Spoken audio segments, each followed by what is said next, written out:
अस्सलाम वालेकुम। Faisalabad programme news net के साथ मैं हूं आपका मेज़बान मोहम्मद बिलाल लोगर।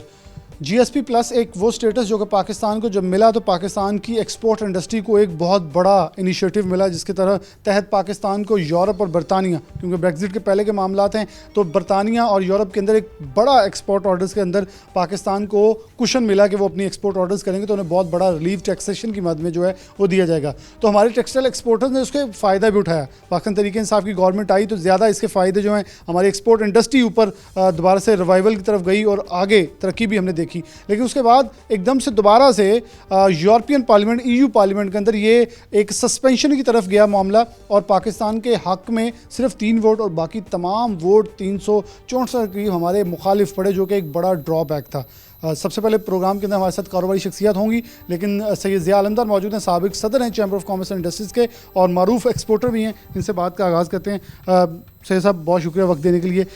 इस वक्त आप जीएसपी प्लस को कैसे देखते हैं? हमारे लिए वो क्या था, और अगर ये ईयू ने जो अभी तो हमारे खिलाफ एक बिल अप्रूव हुआ है, लेकिन अभी इसके ऊपर काम होना है कि जीएसपी प्लस मुअत्तल किया जाए, जैसे कंटिन्यू किया जाए, इसके ऊपर भी डिबेट होनी है। कैसे देखते हैं इस वक्त हम कहाँ स्टैंड कर रहे हैं? ये सर देखें, जीएसपी प्लस जो है ये बेसिकली यूरोपियन यूनियन ने और अमेरिका की हेल्प के साथ ये हमें एक बहुत बड़ा रिलीफ मिला था।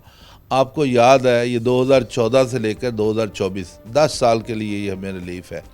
अभी हम 2021 में बैठे हैं और ये एक्सटेंड भी हो सकता है। ये थोड़ा सा समझना चाहिए कि ये रिलीफ है कितना बड़ा। ये हमें तकरीबन 10% जो भी हमारी प्रोडक्ट यहाँ से बाहर जाती थी उसके ऊपर एक ड्यूटी थी, वो उन्होंने ख़त्म कर दी। तो ये आप ये समझ लें कि आज तो कारोबार ही 5% का है। तो अगर 5% में से ये 10% वापस निकल गया तो हम इस मार्केट में हमारा वजूद ख़त्म हो जाएगा। और आपको याद है कि ये जीएसपी प्लस की वजह से हमारी $2.5 बिलियन एक्सपोर्ट जो है वो बढ़ी थी। तो ये बहुत, मैं समझता हूँ कि ये हुकूमत को ये बड़ी बदकिस्मती है कि हमारे जो बाहर जितने भी एम्बेसडर थे, ये जब से ये तहरीक ने शुरू हुई थी ये बाहर इस पे वर्किंग हो रही थी, लेकिन हमारे सारे एम्बेसडर सोए हुए थे और किसी ने इसको नहीं भांपा। और आपको पता है जो हमारे मुखालफीन हैं वो तो इसमें बहुत एक्टिव होते हैं, और हमें उस वक़्त पता चला कि जब ये सारे का सारा उन्होंने हमारे ख़िलाफ़ एक तहरीक पास कर दी। तो मैं समझता हूँ कि अभी भी जिस तरह कल पीएम ने बहुत बड़ा इनिशिएटिव लिया है कि उन्होंने पूरे एम्बेसडर को के साथ एक वीडियो कॉन्फ्रेंस की है। अभी भी अगर हमारी मिनिस्ट्री ऑफ कॉमर्स, हम मिनिस्ट्री ऑफ कॉमर्स से भी फ्राइडे को मिले हैं, मिनिस्ट्री ऑफ ख़जाना से भी फ्राइडे को मिले हैं। वो जीएसपी के अलावा भी कुछ और एजेंडे भी थे, लेकिन हमने उनको इंटीमेट किया है कि देखें इस वक्त अगर जीएसपी प्लस जो है इसको ये मेंटेन ना कर सके तो ये जो इस वक्त हमारे पाकिस्तान में एक्सपोर्ट का बूम है ये डेफिनेटली उन मुल्कों में ट्रांसफ़र हो जाएगा जहाँ जीएसपी प्लस हो। आपको पता है उन्होंने वियतनाम को भी अब जीएसपी प्लस दे दिया है और recently few days before Uzbekistan को भी मिल गया है। तो अगर यही सिनेरियो रहा तो ये आप समझ लें कि हमारा, अब देखें 10% हमारी चीज़ों पे ड्यूटी होगी और 15% उज़्बेकिस्तान पहले ही हमसे यान में सस्ता है। तो ये जब दो सिनेरियो मिलेंगे तो हमारी इंडस्ट्री जो है उसके लिए ये बहुत बड़ा चैलेंज बन गया है। हमारी ना इंडस्ट्री के लिए बल्कि हमारी गवर्नमेंट के लिए ये बहुत बड़ा चैलेंज है। तो एक तरफ तो हम $6 बिलियन के लिए आईएमएफ के पीछे घूम रहे हैं, दूसरी तरफ ये $2.5 बिलियन का हमें और टीका लग जाएगा। तो ये बहुत ही मैं समझता हूँ कि हुकूमत को इसमें एफर्ट करनी चाहिए। हम इंडस्ट्री भी इसके साथ खड़े हैं। जब लास्ट टाइम जीएसपी प्लस लिया गया था तो मैं खुद बेशुमार एम्बेसडर के, उस वक़्त मैं PHMA का प्रेसिडेंट था, तो हम बहुत सारे मुख्तलिफ मुल्कों के एम्बेसडरों को यहाँ बुलाते थे। सरीना में हम उनके साथ मीटिंग्स की, बल्कि उनका मुझे आज भी याद है कि जर्मन की जो एम्बेसडर थी उसने कहा कि जी आपकी डेथ पेनल्टी आप इसको ख़त्म करें। तो हमारे बड़े अच्छे दोस्त और उनका बड़ा वसी तजर्बा है डॉक्टर खुर्रम साहब, उन्होंने कहा कि बीबी आपकी इन्फॉर्मेशन के लिए अमेरिका की ये रियासतें हैं जहां आज भी डेथ पेनल्टी है। तो अगर आप उनके साथ ये मामला तय कर रहे हैं तो हमारे साथ आपको क्या मसला है। तो मैं समझता हूँ कि हमारी इंडस्ट्री फुली इक्विप्ड है और उसके बाद अगले साल जो इन्वेस्टमेंट आ रही है, जितनी हमारी इंडस्ट्री ने इन्वेस्ट की है तो एक्सपोर्ट को ग्रो करने के लिए, वो हमने कहाँ चलानी है अगर ये GSP प्लस जो है वो नहीं होगा। जैसा बड़ा एक अहम सवाल होगा कि अगर हम इस गवर्नमेंट को देखें तो इस गवर्नमेंट के बाद बड़े इनिशिएटिव्स में से सिर्फ एक एक्सपोर्ट इंडस्ट्री है जिसके ऊपर ये इतरा, मतलब एक शख्स होता है जो अच्छा काम करे वो उसके ऊपर थोड़ा सा चौड़ा भी होता है, इतराता भी है। तो इसके ऊपर इतराते हैं कि हमने देखे हमारी एक्सपोर्ट इंडस्ट्री ग्रो करी है और बाइसे फ़ख्र फैसलाबाद के लिए इस इंडस्ट्री ने सबसे ज़्यादा यहाँ से ग्रो किया।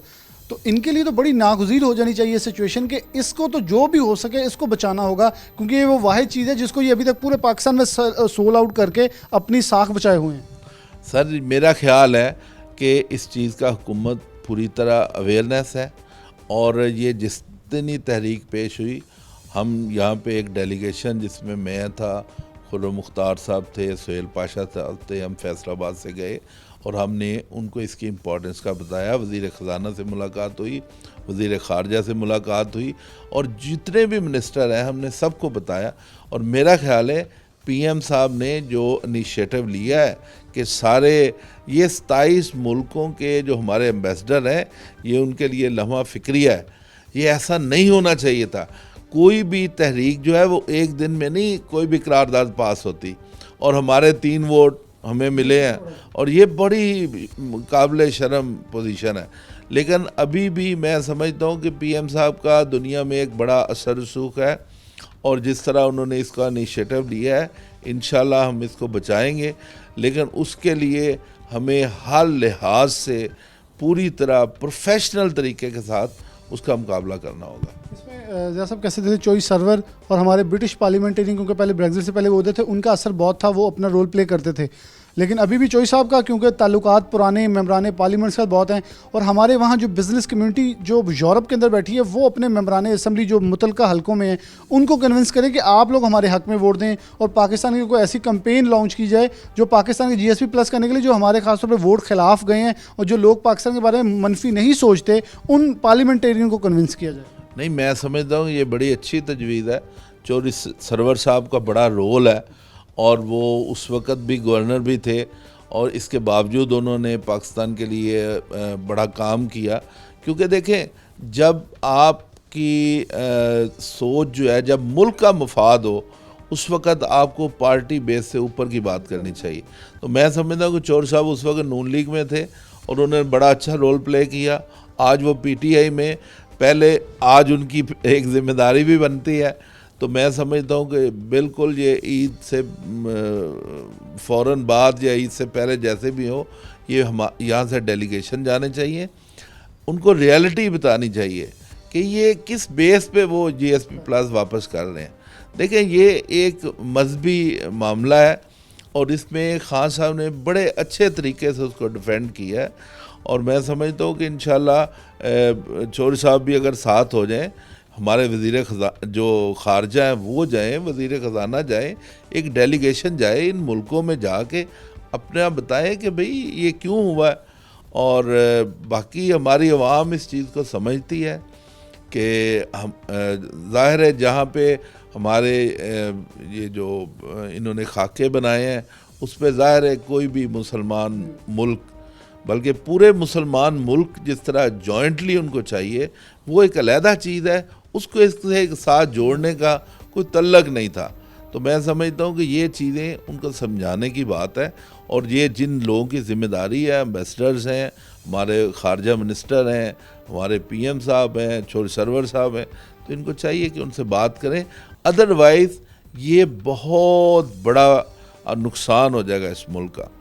ये बहुत बड़ा नुकसान होगा। ये बड़ी एक अहम पॉइंट था जो इन्होंने छोड़ा एंड पे और ये मेरे ख्याल में बहुत कीमती इसलिए है कि पीएम साहब का अपना ताल्लुका जो ज़िया साहब ने कहा बहुत इंपॉर्टेंट है, क्योंकि क्रिकेट खेलते रहे तो इनके पूरी दुनिया के अंदर फेम हासिल है, और ख़ास तौर पर चोई सरवर साहब के हवाले से पूरी दुनिया के अंदर खासतौर पर यूरोप और बरतानिया के अंदर एक मुकाम रखते हैं। तो इन सब को यूटिलाइज़ करना चाहिए। और फिर वज़ीर ख़ारजा जो हैं वो ख़ारजा पॉलिसी के अंदर अपना एक पूरी दुनिया के अंदर एक ख़ास मुकाम रखते हैं, तो उनको उसको भी यूटिलाइज़ करना चाहिए ताकि बेहतरीन अंदाज में अपना केस पेश करते हुए हम इसको विन करें और कामयाबी दोबारा हमारे कदम चूमें, और ये एक्सपोर्ट की जो एक इंडस्ट्री है ये तरक्की की तरफ गामज़र है। एक ब्रेक के बाद दोबारा हाजिर होते हैं।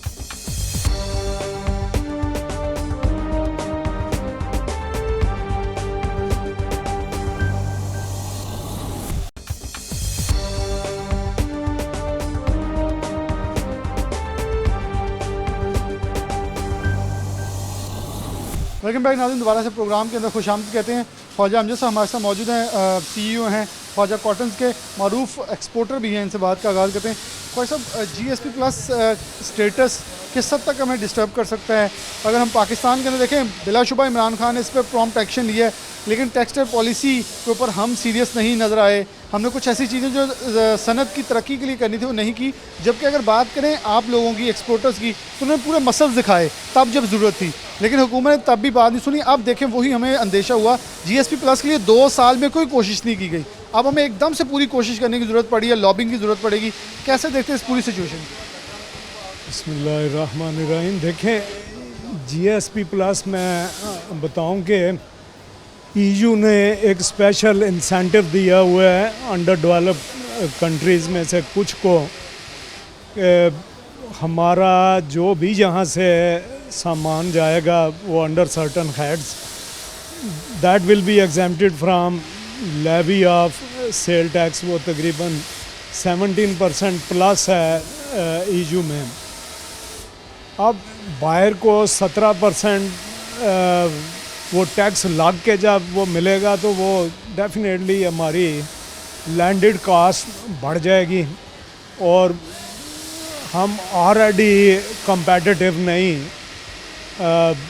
Bangladesh, China, Cambodia, Vietnam prices में हमें नॉकआउट कर रहा है, हमारी कास्ट ऑफ प्रोडक्शन बढ़ रही है। तो उसमें जब वो 17% ये भी ऐड अप होगा, ज़ाहिर बात है इंपोर्टर ने, बायर ने तो ये देखना है ना कि मैं 100 रुपये की चीज़ ले रहा हूँ तो वो 117 में अब उसको पड़ेगी, तो हमारा शेयर बहुत बुरे तरीके से कम होगा। मैं समझता हूँ कि EU में जो एक्सपोजर है पाकिस्तानी एक्सपोर्ट्स का ऑलमोस्ट 60% है, तो 60% पोर्शन जब डिक्लाइन होगा, अगर वो आधा भी डिक्लाइन होता है तो you can very well calculate कि उसका हमारी एक्सपोर्ट पर कितना असर पड़ेगा। अब GSP प्लस है क्या? ये जैसे मैंने पहले अर्ज़ किया कि अंडर डेवलप्ड कंट्रीज़ को ये एक इंसेंटिव दिया है इन्होंने। इंसेंटिव देने वाला एक एहसान जतला रहा होता है। हम टेकिंग एंड पर है, वो गिविंग एंड पर। अब बदकिस्मती ये कि ये पॉलिटिसाइज हो गया है ये मामला। ये GSP प्लस में इन्होंने ये तय किया था, पार्लियामेंट, यूरोपियन पार्लियामेंट ने 10 साल के लिए ये पॉलिसी दी थी, और हर 2 साल के बाद इसको रिव्यू करना था। अब इसका रिव्यू गालबन अगले साल ड्यू था। ये जब इंसेंटिव दिया गया तब भी इंडियन लॉबी ने बहुत ज़्यादा शोर मचाया। ने एक GSP प्लस पे जो बहस हुई है उसमें रिलीजन का कोई डिस्कस नहीं किया। उन्होंने कहा ये ह्यूमन राइट्स और टेरर, ये 2 नुक्तों के ऊपर वो खेल गए हैं। बेशक उन्होंने पुराने कोई जो हमारे मसीही भाई हैं उनकी जो कोई वाक़यात थे उसको ऊपर ला के उसको उठाया है, उन्होंने दूसरे इशू को उठाए हैं ताकि दोबारा से कोई रिएक्शन आए। बल्कि हम एक बहुत जेन्युइन इशू के ऊपर आप लोगों को देखेंगे, देखें ये आप किया, हमने इग्नोर किया। ये तो पार्लियामेंट ने सेंटिमेंट्स दिए ना, लेकिन वहाँ भी जुनूनी मजहबी लोग हैं। ये पिछले दिनों ही खबर थी कि कुछ रिटायर्ड जनरल्स, उनके ग्रुप ने कूप करने की कोशिश की जो सिटिंग जनरल्स की हेल्प से, और फ्रांस की पूरी हुकूमत हिल के रह गई। वो भी जुनूनी है, ये सिर्फ जुनूनी यहाँ ही नहीं है कि आशिक रसूल और गुस्ताह रसूल के दरमियान हम दीन रसूल को भूल बैठे हैं। और किसी एक और दानश्वर ने ये फ़िक्रा कहा कि आशिक रसूल मैं उसको मानूंगा कि जो किसी की गाड़ी और मोटरसाइकिल को जलाने की बजाय अपनी गाड़ी और अपनी मोटरसाइकिल को आग लगाए। इसके आफ्टर इफेक्ट्स क्या हो सकते हैं अगर ये कंटिन्यू? बड़ी पूरी उम्मीद है कि हमारी गवर्नमेंट ने, मैं गवर्नमेंट के एंड पे पूछना चाहता हूँ, इससे पहले हमने लॉबिंग बहुत कमज़ोर की। ब्रेक्जिट के बाद हमने कोशिश ही नहीं की कि हमारी यूरोपियन पार्लियामेंट के अंदर कोई लॉबिंग हो, क्योंकि बरतानिया हमारा बड़ा स्टेक होल्डर था जो हमें सपोर्ट करता था। हमारे मेम्बरान पार्लियामेंट थे, हमारे EU के मेंबर्स वहाँ थे जो हमारे साथ, जिसमें चौधरी सरवर साहब थे जो स्कॉटिश पार्लियामेंट के मेंबर आ चुके हैं, बरतानवी पार्लियामेंट के मेंबर जिनके बेटे शैडो मिनिस्टर रह चुके हैं स्कॉटिश पार्लियामेंट के, जो अब भी उम्मीदवार हैं। हम क्या देख रहे हैं कि जो हमारी गवर्नमेंट है उसे अब संजीदगी से लेने की बजाय पहले इसके ऊपर काम ही नहीं किया और सिर्फ 3 वोट हमारे हाथ में है। बिलाल मियाँ, इन्फ्लेशन और फॉरेक्स रिज़र्व का आपस में बहुत एक ताल्लुक है। रिज़र्व कम होंगे, इन्फ्लेशन बढ़ेगी। जब एक्सपोर्ट कम होंगी तो डेफिनेटली रिज़र्व कम होंगे और फिर वो इन्फ्लेशन बढ़ेगी, अनएम्प्लॉयमेंट भी होगी। और यही दुश्मन लॉबी चाहती हैं कि यहाँ स्ट्रीट वायलेंस भी हो, ये अनएम्प्लॉयमेंट भी हो और महंगाई भी हो, और बिल्कुल वो अफ्रीका, रवांडा और वो गाना जैसे हालात हों। ये कोई एक बंदे का इशू नहीं, एक जमात का इशू नहीं, ये कौमी इंटरेस्ट का इशू है। यहाँ अपोजिशन की जमातों के भी अगर लाइजॉन वहाँ मौजूद हैं, जिसमें मियाँ मोहम्मद नवाज शरीफ कहते हैं उनके बड़े अच्छे ताल्लुकात, उनके बेटों का बिजनेस बरतानिया में है। यूरोप के अंदर जो मैं पहले प्रोग्राम के अंदर प्रभा चुका हूँ, जो हमारे वहाँ लोग बैठे हैं उनके अगर ताल्लुकात अच्छे तो वो भी उसको इस्तेमाल करें ताकि इस GSP प्लस को कंटिन्यू करने के लिए हम अपना किरदार अदा कर सकें। एक ब्रेक के बाद दोबारा हाजिर होते हैं।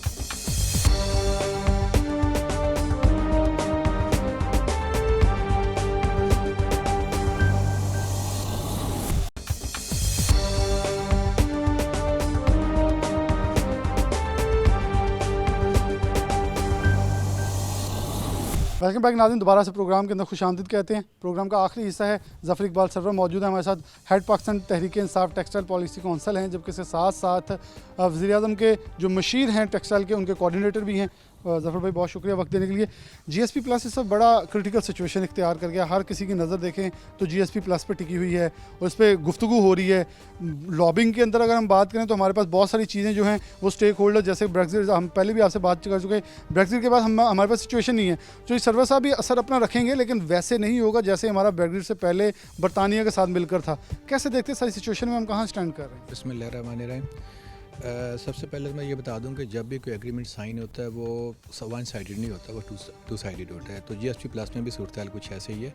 तो 2014 में और 2017 में भी ऐसी रेजोल्यूशन आई थी, पास हुई थी, उसके ऊपर उन्होंने अपनी ऑब्जर्वेशन को शो किया था। वो सेम ऑब्जर्वेशन उन्होंने अब भी शो की हैं। ये एग्रीमेंट के अंदर मौजूद थी कि ह्यूमन राइट्स, मीडिया की आज़ादी और जो सोशल कंप्लायंस है उसकी जो इम्प्लीमेंटेशन है पाकिस्तान में होनी चाहिए। अभी भी उन्होंने ये शो किया, प्रेशर बिल्ड किया है। और मैं ये बता दूं कि जब GSP प्लस स्टेटस नहीं था पाकिस्तान, उस वक्त उनकी जो इंपोर्ट थी वो $5.5 बिलियन थी पाकिस्तान में, और हमारी एक्सपोर्ट थी वो $4 बिलियन थी। और आज GSP प्लस की वजह से हम यूरोप के अंदर $7.5 बिलियन को क्रॉस कर चुके हैं और तकरीबन वो वहीं पे ही हैं, 5-5.5 बिलियन। तो इसका मतलब सरप्लस हमारे हक में है। तो ये बहुत बड़ी इंपॉर्टेंट चीज़ है। गवर्नमेंट, जब देखा होगा कल से अपने प्राइम मिनिस्टर साहब बड़े एक्टिव हैं, उन्होंने तमाम एम्बेसीज़ को बड़ा खींचा हुआ है। और मैं ये समझता हूँ कि इस वक्त हमारे जो EU के अंदर जितनी भी एम्बेसीज़ हैं, हॉलैंड में है, बेल्जियम में है, Belgium is very important one, उसके बाद फ्रांस है, जर्मनी है, जो भी EU के अंदर मौजूद हैं, उन सारे एम्बेसडर्स को एक्टिव होना चाहिए, अपनी लॉबिंग को स्ट्रॉन्ग करना चाहिए, अपना जो पुराना स्टाइल है उसको चेंज करना चाहिए। अल्टीमेटली गवर्नर पंजाब साहब का बहुत बड़ा अहम रोल होगा इसके अंदर। इसके बावजूद कोई शख्स वाली बात नहीं है कि वो अगर ब्रेक्जिट से अलहदा हो गया, लेकिन उनके अपने एक बहुत हाई कॉन्टैक्ट्स हैं EU के अंदर, वो अपने यूज़ करेंगे। फॉरेन मिनिस्ट्री को का बेसिकली मेजर रोल है। ये शाह महमूद कुरैशी साहब बड़े एक्टिव हैं इसके अंदर, प्राइम मिनिस्टर साहब बहुत एक्टिव हैं, और मैं बड़ा उम्मीद करता हूँ इसके साथ साथ मैं भी ये रिक्वेस्ट करूँगा अपनी तमाम इंडस्ट्री से कि हमें सोशल कंप्लाइंस के अंदर, और जो हमारी ह्यूमन राइट्स की मिनिस्ट्री है उससे भी रिक्वेस्ट करूँगा कि वो भी जहाँ जहाँ पे कोताहियाँ मौजूद हैं उनको दूर करें, ताकि जो हमारा उनके साथ जो एक्चुअल एग्रीमेंट है हम भी उसको कंपाइल अप कर सकें। ज़फ़र साहब, एक बड़ा ही इस पूरे सिनेरियो के अंदर आपसे रिलेटेड सवाल है। टेक्सटाइल पॉलिसी काउंसिल हेड हैं, जो टेक्सटाइल पॉलिसी आपने पेश की थी उसके अंदर एक बड़ा नुक्ता था, और उस नुक्ते को मैं, क्योंकि इसे सबसे पहले अप्रिशिएट करता हूँ, ये आपके और ये मेरे फैसलाबाद को एजाज़ जाता है कि आपने ये टेक्सटाइल पॉलिसी दीगर दोस्त, जिसमें एहतशाम जवेद साहब और दीगर दोस्त हैं, इन्होंने मिलकर एक, जिसको हेड आप कर रहे थे, जिन्होंने बना के प्रॉपर ड्राफ्ट पेश किया था और बेहतरीन था, पीटीए ने अपलोड भी किया। उसके अंदर नुक्ता था मरकज़ी कि ख़ास ध्यान देना है जीएसपी प्लस को कंटिन्यू करने में। क्या हुकूमत ने टेक्सटाइल पॉलिसी भी हमारी पास नहीं हो सकी? क्या हमने कोताहियाँ तो कहीं ना कहीं की हैं? देखिए, मैं बताता हूँ कि डिपार्टमेंटल कोऑर्डिनेशन में कमी है, इसमें कोई शक व शुबा को पता। मैं चीज़ें जहाँ पे रहा हूँ मैं एडमिट करता हूँ। और सेकेंडली ये है कि right people for the right job जो है ना, उसकी भी कमी है। तो ये जो चीज़ें हुई हैं इसको तो एड्रेस 2018 में कर दिया था, और ये जितने पॉइंट्स हैं जो आज उन्होंने रेज़ किए हैं 2018 में, आप पॉलिसी का ड्राफ्ट आपके पास है वो पढ़ सकते हैं। ये जितनी चीज़ें थी उसमें मैंने एड्रेस की थी कि हमें लॉबिंग की सख्त ज़रूरत है, लॉबिंग में कमी रही है, और ब्रेग्जिट के बाद हमें इसके ऊपर बहुत ज़्यादा जोर देना चाहिए था, क्योंकि हमें सबसे ज़्यादा सपोर्ट यूके से थी। आपको पता यूके का बहुत बड़ा पार्ट था वहाँ पे। तो अब हमें बहरहाल जो तो एक पास्ट इज़ पास्ट, अब मैं समझता हूँ कि वॉर फुटिंग के ऊपर इसको कॉन्टीन्यूटी के लिए हमें लॉबिंग और हर तरह के लाज जो यहाँ पे हमारे ऊपर आते हैं, जो सोशल कंप्लाइंस के मुतल्लिक़ है, जो अल्टीमेटली लेबर लाज हैं, इंसानी हकूक़ की बात हो रही है, वो अल्टीमेटली उनके राइट भी हैं। मुझे कि मेरा हक नहीं बनता मैं बच्चे को जो लेबर है, चाइल्ड लेबर है, उसको फैक्ट्री में रखूँ या ख़वातीन के हकूक़ ना दूँ। तो हमें भी इस पर तवज्जो भी देनी चाहिए, हमें भी अपने आप को इम्प्रूव करना चाहिए, ताकि वो किसी भी किस्म का ऑब्जेक्शन हम पे रेज़ ना कर सकें। लेकिन 3 वोट सिर्फ हमारे हक में पड़ते, मेरे ख्याल वो भी सिर्फ पाकिस्तानी हैं जिन्होंने हक में वोट दिए। हमारे जहाँ लोग फ्रांस, इटली, जर्मनी, बेल्जियम यहाँ मौजूद हैं, क्या उनको भी एक्टिव करने की ज़रूरत मौजूद है इस वक्त, जो कि बहुत प्रोमिनेंट वहाँ बिजनेसमैन है, कि वो वहाँ के मेम्बरान पार्लियामेंट को, EU के मेम्बरान को एक्टिव करें, उनके ऊपर प्रेशर करें कि आप हमारे हक में वोट दें? इस वक्त पर्सनल ताल्लुकात की बहुत ज़रूरत है यूज़ करने में। जी बिल्कुल, मैंने पहले ही कहा ना लॉबिंग की बात की। इसके साथ साथ मैं ये भी बता दूँ, हमारे जो बायर्स हैं उनको भी पता है कि पाकिस्तान के अलावा उनके पास कोई ऑप्शन नहीं है। तो EU को भी ये एहसास है कि अगर हम पाकिस्तान से GSP प्लस का स्टेटस उठाते हैं, तो इस वक्त पाकिस्तान ने जिस तरह हाई टेक जो टेक्नोलॉजी के अंदर जाके जो टेक्सटाइल में काम किया, और जो अमेरिका और चाइना की जो वॉर चल रही है, उसमें पाकिस्तान एक जो उनके पास एक आल्टरनेटिव, जिसको देख रहे हैं कि आप $2 बिलियन पर मंथ की एक्सपोर्ट ऊपर जा रही है, उनको भी हमारी ज़रूरत है। तो मैं ये समझता हूँ कि इंशाल्लाह ताला all will be well at the end of the day. अब हम तो दुआ करेंगे और खैर भी मांगेंगे कि बिल्कुल ये खैर आफियत हो, क्योंकि हमारी एक्सपोर्ट्स को ये बुरी तरह से मुतासर करेंगे। इस वक्त हमारी एक्सपोर्ट जो हैं जनवरी फरवरी में डिक्लाइन हुई, मार्च में फिर से ऊपर गई, लेकिन अप्रैल में अनफॉर्चुनेटली अगर हम पिछले माह के देखें तो हम डिक्लाइन में हैं। तो ओवरऑल हम 13% ग्रो कर चुके हैं। अगर देखा जाए एक पूरे ये 7 माह के अंदर 129% ग्रो कर चुके हैं। कुछ अच्छी हैं, कुछ नेगेटिव पॉइंट्स भी हैं, लेकिन जो आपने कहा हमें कहीं ना कहीं चीज़ें ठीक करने की ज़रूरत है, वहाँ कोताहियाँ बढ़ती जा रही हैं। टेक्सटाइल पॉलिसी की मंजूरी और यौन के ऊपर जो ड्यूटी, फैसलों के अंदर, नोटिफिकेशंस के अंदर ताख़ीरी जो चीज़ें हैं वो नुकसानदेह तो साबित हो रही हैं। जी, मैंने आपको बताया कि डिसीजंस जो लेट होते हैं ना, तो उसमें नहीं होने चाहिए। और मैं ये समझता हूँ ये सिर्फ गवर्नमेंट की एंड पे भी नहीं है, ये हमारे बिजनेस एंड के ऊपर भी है कि हम भी पॉइंट्स को उस वक्त हाईलाइट करना चाहते हैं जब वो सर से गुजर चुका होता है। हम ये फोरकास्ट नहीं कर रहे होते कि आने वाले वक्तों में हमारी, मैं एसोसिएशंस की बात कर रहा हूँ, कि वो उनकी डिमांड जो होती हैं वो उस वक्त रेज होती हैं जब आपका प्रॉब्लम आता है। तो हमें भी थिंक टैंक्स बिजनेसमैनों को भी एस्टेब्लिश करने चाहिए, ताकि गवर्नमेंट को एडवांस में 6 माह 8 माह, गवर्नमेंट का काम तो 10 साल की पॉलिसी बनाना, 5 साल की बनाना, 20 साल की बनाना, 50 साल की बनाना। तो बिजनेसमैन ने तो उनको इंडिकेशन देनी होती है, तो कुछ इंडिकेशन देने में हमारे एंड के ऊपर भी प्रॉब्लम होती है। और मैं समझता हूँ कि ये विन विन सिचुएशन उस वक्त में हो सकती है, और बिजनेसमैन और गवर्नमेंट दोनों शॉर्ट टर्म, मीडियम टर्म और लॉन्ग टर्म प्लानिंग के ऊपर मिलकर काम करें। बहुत शुक्रिया ज़फ़र इकबाल साहब हमारे साथ मौजूद थे। एक पॉइंट जो उन्होंने कहा कि बिजनेसमैन को किरदार अदा करना चाहिए, तो मैं एक चीज़ से ज़रूर एग्री करूँगा। इससे पहले बहुत सारे कॉमर्स के मिनिस्टर्स और मशीर रह चुके हैं, लेकिन जो रज़ाक दाऊद साहब किरदार अदा कर रहे हैं वो बिलाशुबा किसी भी इबहाम से हटकर अच्छा किरदार है। क्योंकि अगर हम यौन ड्यूटीज़ के ऊपर बात करें, क्रॉस बॉर्डर के ऊपर बात करें, वो स्टैंड लेते रहे। इसके साथ अभी भी हम अक्सर मीटिंग्स देखते हैं जिसमें ज़फ़र साहब गवाह हैं कि हर मीटिंग के अंदर हमें फैसलाबाद से मुख्तलिफ एसोसिएशन के मेम्बरान जो हैं ऑन बोर्ड नज़र आते हैं, जो बार बार मैं प्रोग्राम में कहता हूँ, पाकिस्तान तहरीक इंसाफ की गवर्नमेंट के अंदर स्टेक होल्डर्स को नहीं सुना जा रहा। तो ये वाहिद सेक्टर है जहाँ सबसे ज़्यादा स्टेक होल्डर्स की सुनी भी जा रही है, उनको ऑन बोर्ड लिया भी जाता है, उनके मसाइल सुने भी जाते हैं। तो ज़फ़र साहब की तरफ से ये जो पैगाम है ये तमाम एसोसिएशन के लिए, अपने ऑन बोर्ड आते हुए अपनी चीज़ें ज़रूर पेश करें ताकि हुकूमत को जहाँ उनको नहीं मालूम वहाँ आप डिक्टेट करें, ताकि हमारी चीज़ें बेहतर डरक पर चलती हुई आगे बढ़ सकें। इसी के साथ प्रोग्राम न्यूज़ नेट से इजाज़त दीजिए। अल्लाह हाफ़िज़।